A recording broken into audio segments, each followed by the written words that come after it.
Welcome back to Celebrity Radio. It's Alex Belfield talking to some of my favourite people and some of the world's biggest stars and legends and icons too. And we've got one for you today. Roy Walker is one of our favourite people. It's great to talk to you again. How are you? Thank you. I'm great, and it's nice to be on your programme. Do you know, it's so lovely to hear your voice again, because I think before your face and before your act and before your comedy, that voice is so identified with you, and that's what we love, isn't it? That warmth, that charm. Have you always had a great voice? I think so. At school, I was very good at reading, and I got all the parts in the different plays and what have you. So, although I don't recognise it as a distinctive voice, I do know that I must have one, because people will come up to me in the supermarket when I'm in another aisle, and they'll say, "I knew you were there because I heard your voice. I knew it was you." And I've never really thought about it like that. But there again, after being on the television for like 30 years or something like that, they must recognise it. Well, and again, you were part of TV when it mattered. I mean, audiences are so fragmented now and small. When you were on, I mean, it was millions and millions and millions of people night in and night out. It was. I mean, I started off in the comedians in the late 70s, and like 20 million would watch the comedian. That's a third of the population. Isn't that amazing? And then moving into the 80s, I got a game show and what have you, and like 10, 12, 15 million people would watch a game show on a Saturday night and think nothing of it. And I finished up 15 years later in 1999, and we still hadn't dropped below 10 million. And by then I believe we had 22% across only 26 channels, but we had 22%. Incredible. So now there's hundreds of channels, isn't there? Are you glad you're out of it in a way? Because it does seem a rat race now, and I don't think anybody, whether it's your guy who took over your show or anybody else, is ever going to last as long as you did. You did have the halcyon days when TV mattered and that talent mattered and legends were born. Well, I've never really been able to evaluate what I did. You know, I've done hundreds of universities, I meet people in the street every single day, and they always say, "Oh, still watch your old program" and all that business. I don't know what effect I had on them, but going into their house every Saturday for 15 years, well, relatives wouldn't do that. So they get used to you, and the prizes were good, and the program. Well, you didn't need to be a rocket scientist to. But funny enough, here's a point that I tell my audiences: did you know that all comedians were game show hosts back in the day? And apart from being a comedian, you only needed one other qualification. What do you think that was? Go on. Your first name. It only had to have 3 letters: Bob, 2 Bobs. 2 Jims, yeah, a Les, a Des, a Ted, and they said to me, "What's your name?" I said, "Roy." He said, "You've got it." That's incredible, isn't it? I never thought of that. And those guys, it is interesting, because if you said Roy Walker now, I think people would go, "Oh yeah, he's a game show host." But of course, you were a comedian far before that. And I think you have to be, because if you're not quick-witted with the public, you're going to fall down pretty quick, aren't you? When they finished me off on Catchphrase, it was for money. They got somebody that would do it for a 10th the fee or something like that there. And the only real decent phone call I got was from Les Dennis, and he said something very important. He said, "But it's comedians that make those shows run, you know?" Guess what they're doing nowadays? Comedians are back. The modern comedian, but they don't look all that interested, to tell you the truth. They don't seem to chat and what have you with the punters. I think it's the heart and soul, though, isn't it? I mean, you fundamentally love people, and that's been clear through your entire career, that you are a people person. Well, we are. We're comedians. We like to be loved, you know, and we like to be laughed at. You know, we like the warmth of the laughter. And we don't want to be laughed at unless you're dressed up dead funny with a red nose, but we want to be laughed with, you know. But it's a great job being a comedian if you can do it and if you really like it. Just finally on Catchphrase, help me with you and that program now. I mean, it'll always be your baby. Those clips still fly around with Mr. Chips doing inappropriate things with himself. They're wonderful. Can you watch it now, or is that done? How do you feel about it? Well, I suppose a lot of people who have been on the television regularly would say, "No, I don't watch TV anymore." But it's true of me. I'm away all the time. Show business has now moved on to the high seas. I mean, I'm joining tomorrow the Queen Elizabeth down in Rome. And I'll be in a 1,000-seater theatre tomorrow night with an orchestra, lights, curtains. Where would you find that nowadays? I mean, it's all evaporated from the music hall right the whole way through to the piers, to the shows in London, to the variety bills. But it's still happening on the luxury liners. Like, for instance, what a lot of people didn't understand is every year I only did Catchphrase for a week. I would go down for a week, and within a week we would do 26 programmes in a week. And then they would never say, see you next year. They never said anything like that. You know, they said, well, thanks very much. Your cheque will be in the post, you know, and sure enough, your cheque would come through about a month later. And in the meantime, you went back to doing stand-up. You'd be working clubs, all sorts of things, just exercising your ability as a comedian, because if you don't, you lose it. Did you do those shows in Nottingham? I think they were done at Central, weren't they? Well, we did them in all sorts of places. We started off in TVS, and that was in the South Coast in Southampton. And then we moved to Maidstone in Kent. And I tell you how pioneer it was. The studio was this brand new studio sitting in the middle of a field. No houses, no pubs, no hotels. We had nowhere to stay. I mean, all was fields all around us and what have you. So we drove from Maidstone to a little village called Rootham. And there was one pub there called The Bull, 14th century pub. And they'd never seen anybody from TV or anything like that, you know. And they'd heard about a studio further up the road. No motorways. No, now it's all fast motorways going past it and what have you. So we stayed there, chickens in the yard. Now, apparently, during the war, a lot of the fighter pilots stayed there. And they would say, leaving on a mission, they always went at night. So they would take the candle and into the white ceiling, and they would write their name with the smoke from the candle, right? And all their names were there, all those fighter pilots. I went back years later, you know what I mean, somebody had whitewashed over them. That's the modern world we live in, you know? What a shame. So, well, my name was up there as well. I wasn't a fighter pilot. And then we look at you as you sit here now. You seem incredibly well and incredibly fit. How are you? Well, I'm terrific. I can't believe that I'm still doing it, you know? And dare I say, without being boasting, you know, you couldn't book me next year. I'm sold out. So I think it's because the marketplace of people who go on these luxury liners, they don't want to be insulted. They don't want to be hear any bad language or anything like that. Well, we were brought up like that. When we were in the Working Men's Club, you couldn't say the word bloody. That was rude to say that, you know. Is it true you'd get money deducted out of your fee if you did swear? There'd be punishments, or is that sort of myth? No, you wouldn't be money deducted. They might do that, but what they would do is they'd warn you.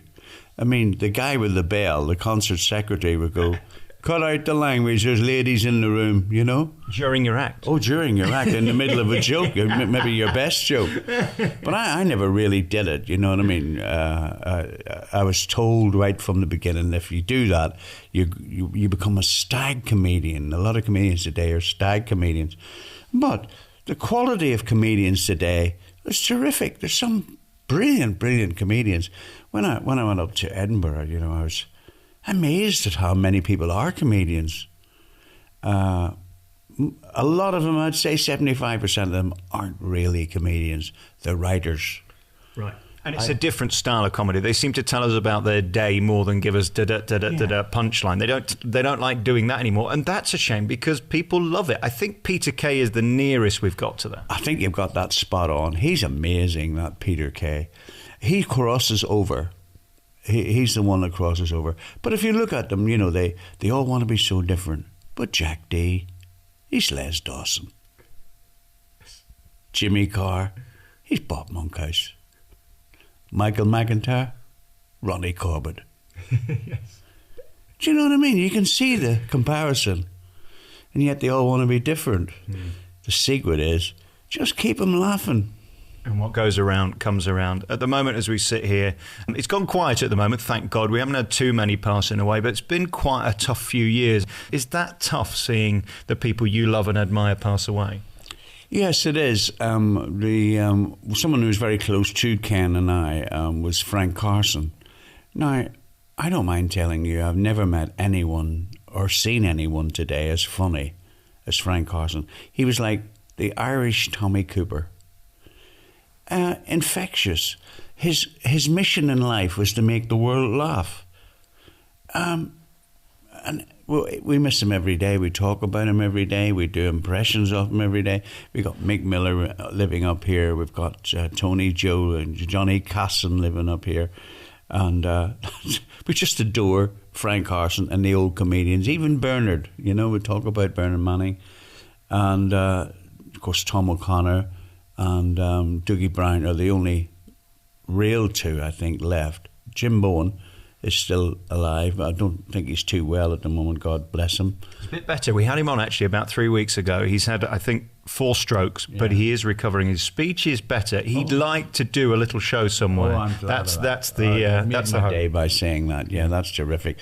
I saw him about 2 years ago down in, we went to New Brighton, all of us, Stan's still around and we did a show down there in a beautiful theatre in New Brighton. And we sold that out. And I loved that. It would be great to see you boys all back together doing it again. Is there any hope? I suppose the problem for you is you are literally too busy and you're not here. Well, we have done that. We've done that with a great comedian and a very nice guy, Stan Boardman's son, Paul. Yes. Now, he is a massive fan of the old comedians, if we dare call ourselves or categorise ourselves as that. But I suppose we are. Whenever we were first starting, they said you wouldn't be a comedian until you're 40 or 50. So just as soon as we get the hang of it, they're saying we're old. Because it's not easy to become a comedian. Right. But the young lads seem to become a different type of comedian, and I admire that. I have Kevin Bridges, and what a brilliant comedian he is for stand-up. And but Peter Kay, to me, he's the king from keeping in a little bit of the old school and the new school, and I don't think he's got any equal. If he'll ever do it again, I don't know, because where would he learn to do it again? He's so famous and so rich. I know. And he loves people like you, and I know he embraces you. He had you on, I think, the first series of Phoenix Nights. He did. He asked me to open the Phoenix Club and what have you. I still see him to this day coming up. I used to have this big Victorian house further along here, in 4 stories and what have you. And I saw this beaten up old Datsun coming up. And both my sons are comedians. Philip has got his own comedy club here in the cricket club in Lytham St Anne's about once a month. And he does very well. My other son, Mark, he's sort of given up on the Edinburgh thing, and he got 5 stars and then never got a. But he's very much an old-fashioned entertainer as well as a comedian, and they don't want that. They run away from it, So he's in a sort of Freddie Starr mode, a wee bit like Bobby Davro type of thing, but they don't seem to have a marketplace for that, and yet the audiences adore it. So so Peter came up to drive. And he'd been speaking to Mark and Philip. And he came in, he said, call me Mr. Walker. I said, no, it's all right, just call me Roy and what have you. And he said to me, would you open, I'm going to do this television show called Phoenix Nights, And I said, oh. So he told me a little bit about it. I said, it sounds like a Wheel Tappers and Shunters. He said, well, it is a wee bit like that, But there's lots of comedians on it and comedians and what have you. And I said, it sounds good fun. He said, we'd like you to open it. So I said, well, why don't you ask Frank to open it? Or Jim? They love opening things, So why bring me involved? So he kept on and on. He said, we'll pay you, And I said, no, I don't want paid or anything like that. He said, well, why would you not do it? I said, well, I only do things for a reason, right? A, fun, and B, money, So if I did your show, would I be any more famous? And he went, you never know I mean, did we ever think what was going to happen? And my agent, luckily enough, we never took a fee, but we put a small percentage of merchandise. Wow. For years, my hall was full of money at Christmas because he sells out. So you got the merchandise for the entire Phoenix Nights thing, opposed to... Oh, wow. Yeah, anything that I was on. Plus, I got 100 universities out of it. Yeah. You know, and then I got 9 years on Radio 1 with Chris Moyles, just through Peter Kay. So if you're listening, Peter Kay, hey, by the way, I fed him. Well, he had his dinner. I've never been invited over to his house, but thank you. The Chris Moyles thing is really interesting because that brought you a whole another level of fame. I mean, he got a radio audience that, again, they would dream of today. Interesting, you did that with TV, he did that with radio. Now he's on another radio station that's seemingly struggling to find its place. But when Car Park Catchphrase was on, people just loved it. And it was that type of radio where he talked to you and we believe you were in conversation with him. It was all pre-recorded. It was genius. Well, first of all, I have to pay tribute to Comedy Dave, because all of a sudden Comedy Dave got inside my head and he just thought about this flirtatious, a 70-year-old type of thing, you know, saying he's going out with Lady Gaga and, you know, Madonna. And I'll give Chris Moyles his due. He never knew what I was going to say. Right. Oh, he wanted to respond to it, you know, and he would go, "Yeah, how you doing, Roy? What are you doing today?" You know, well, not too much, you know. I was out last night, what have you. Really, where were you? Well, you know, Madonna, she likes to go out. And what, you were out with Madonna? Yeah. How do you get to know her? Well, I've written all her hits. What? It doesn't. Your name doesn't appear on the label. Well, I write under different names, you know. Well, what was the last one that she sang? And I would say, well, if I sing it in her key, it's not going to be necessarily in tune. Okay? So, hands up, put your hands up. I would do something like that there, you know, because the white van man, he got it right away. But a lot of people go, is that really Roy Walker? It was so wonderful. And it went on and on. People did not get bored of it, did they? It was what fun. It's some of the best fun I've ever had. And all I would do was get on the train, go down. I'd get on the train at 8 o'clock. I'd be in London at 10:30. At 11 we would do it, and I'd be on the 2 o'clock train back here for 4:30. I hope they gave you a nice lunch. Do you know they're very tight, the BBC? They asked me to use my senior rail card. How about that for tightness? Is that true? Yeah, but I made up for it on appearances somewhere else. Oh, that's brilliant. And then we look at your life now, and you've really made it, haven't you? How do you view your career at this point? If you never worked again, in my eyes, you'd be a massive success. The fact you are doing is just testament to your incredible talent and career. Well, to tell you the truth, I pinch myself every night. I can't believe it's still ongoing. You know, when I started off, I was only 14, you know, at school and what have you. And it was, you know, everybody's got a dream who wants to do something out there that they're going to make it and what have you. I didn't make it right away, you know what I mean? I was like, into my 30s, you know, when I got my first break. And into my 40s when I got Catchphrase. So I'd paid my dues, you know, and I'd done the rounds, and I knew a thing or two. So I think having done it that way, instead of like, you know, Jim Davison, who was immediately a star because he was so different, and then sort of way life catches up with him where he becomes politically incorrect, if you know what I mean. He still has a marketplace, the way Bernard Manning had a marketplace, and the way Roy Chubby Brown had a marketplace, but it evaporates in today's society. You've got to know the rules, and you've got to play with the rules. It's difficult nowadays. And I guess the other thing is, if you want to be popular and the big star like that, that will come down like that. Whereas you've, in terms of comedy, just had a very successful, consistent career, and you've not really looked for the peaks, and therefore there have been no troughs, and that's probably why you're still working. That's the problem with pop stars, isn't it? They come and they go. Yeah. There's so many genres now. but I still like to be that little bit dangerous and what have you, you know. I flew into Dublin from Norway, and I was doing a show in Dublin. I was in the taxi, and all the buildings had yes, no streamers. And I said, is this for Brexit or what? He went, no, it's a referendum for gay marriage. I said, what, in the south of Ireland? He went, yeah. I said, that is amazing, that there. I said, 20 years ago you were putting gay people in prison, you know? He went, yeah, but we believe in equality. We are leaders, you know. I said, well, I'm dead proud of you. I said, you're an example to the rest of the world. He said, thanks very much indeed. I said, I suppose you'll be letting the Protestants in next. There was a long pause, and he said, I'll get back to you on that one.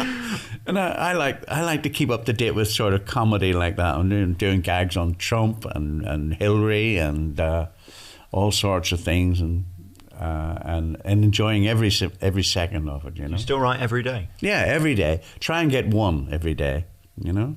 Brilliant. Roy Walker, it's been such a pleasure seeing you again. Thank you so much for your time. What an amazing life and career. And as we look out that window at the beautiful ocean in front of us, you're living the dream. The weather you brought with you. I know. It was all right till I came in. Sunny till you came. Great to talk to you. Thank you for your time. Thanks very much.